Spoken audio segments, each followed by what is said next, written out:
Okay, so the moment is here. 5 years in development time and it's finally out. Crackdown 3.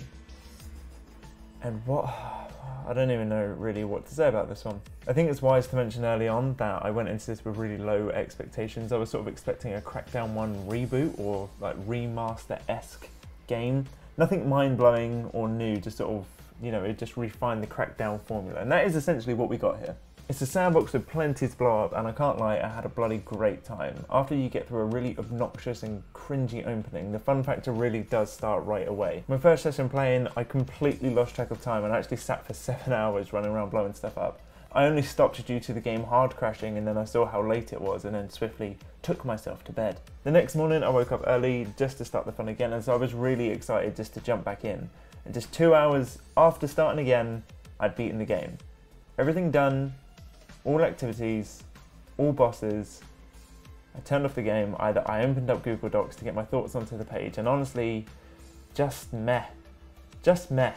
Which is weird, right, as I absolutely loved the first 7 hours. I had such a good time, but the issues start to come where it's not that they didn't try anything new and they only refined the Crackdown formula, which is what I was expecting, but they tried to add some form of narrative, and it's this which I just couldn't stand. Now I get that this is a blowy uppy sandbox game, so the story's going to be dumb, and I'm not asking for Shakespeare here, but the writing is just so awful and the dialogue just made me cringe constantly. It's also very inconsistent with NPCs spitting out the most dumb and silly lines all the time, and you forget that it's a mature game. And when I say dumb and silly, I mean that in all of the wrong ways. Then 2 seconds later, Terry Crews is screaming in your ear, cocksucker this and fuck that.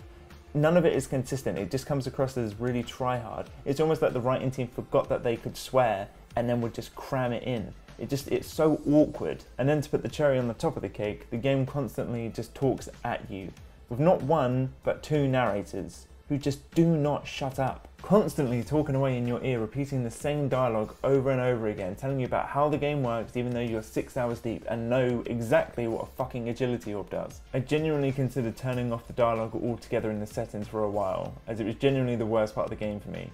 Then I'd be happily distracted by the next outpost to liberate or factory to blow up. The gameplay is repetitive box ticking, which although doesn't sound good, that's my jam. That's the gameplay loop which I can spin in for days. But sadly those activities burn out very quickly, and then the story comes into play with each boss fight, and you can see the fun meter genuinely start to empty with every boss. Now don't get me wrong, I did love all of the different activities in the game. The fun factor there is great, but once they're done, they're done. I even went round and I finished all of the foot and driving races, and again, I had a fun time. Except the driving is bad. I'm not saying the driving activities are bad, I'm saying the driving is bad. It always has been in Crackdown, and because I think this is going to be the last game of the franchise, it's always going to be bad. I had so many bugs in every race I did where the car would just tap a wall and then just felt like it was glued to it. I'd lose all sense of speed and momentum, I'd get stuck, and then for some reason in every race I would experience the car just flipping out in one way or another, and I'd have to restart to get the gold time. When it works, the driving races can be fun, but not once did a race not bug out on me. It was very temperamental,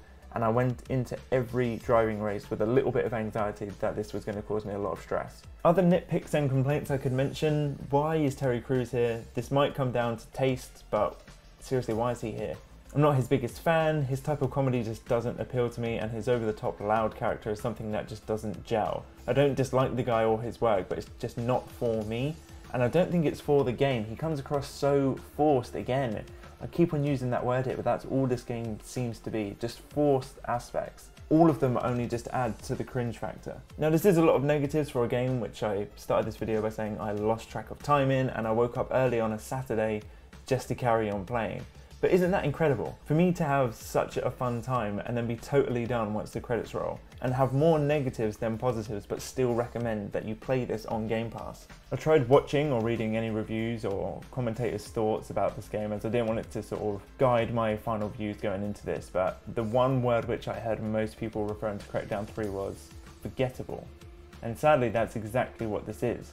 It's an absolute blast, and I fully recommend that you do pick this up on Game Pass. You'll have a good time, you'll waste the weekend just blowing stuff up and upgrading the agent, but once you put it down, I can't see there being any reason for you to pick it back up. Now I could go on about how this is definitely not the game that we were promised, as destructible environments are completely non-existent in this, and how this is what they have to show after 5 years of development time is a bit of a joke, but I just don't care. I'm just done with it. I don't care. I'd like to say that I wanted to keep this video fairly short and sweet for the sake of timing, but ultimately it just comes down to me not having much to say.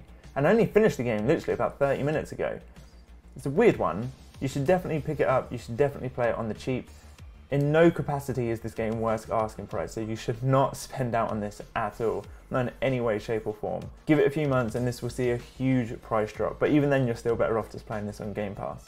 But that's it. That's all. That's generally all I have to say about Crackdown 3. It's absolutely forgettable game, which is a great deal of fun, and you should definitely play it. Definitely not buy it, which sadly means I think this is 100% going to be the last Crackdown game that we see. I will be amazed if we see a Crackdown 4, but then again, we've ended up seeing Just Cause 4, and it's almost the same story. They're a very similar type of game.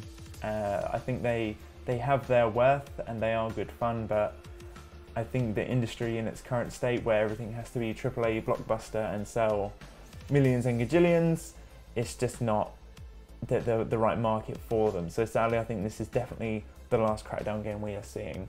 So as always, thank you very much for making it to the end of the video. You have fed my ego for the day. There are other videos on the channel, some like this and some are not, so feel free to click around, and if you don't find us too annoying, then consider hitting subscribe. Thank you very much again for watching, and I hope you have a great day.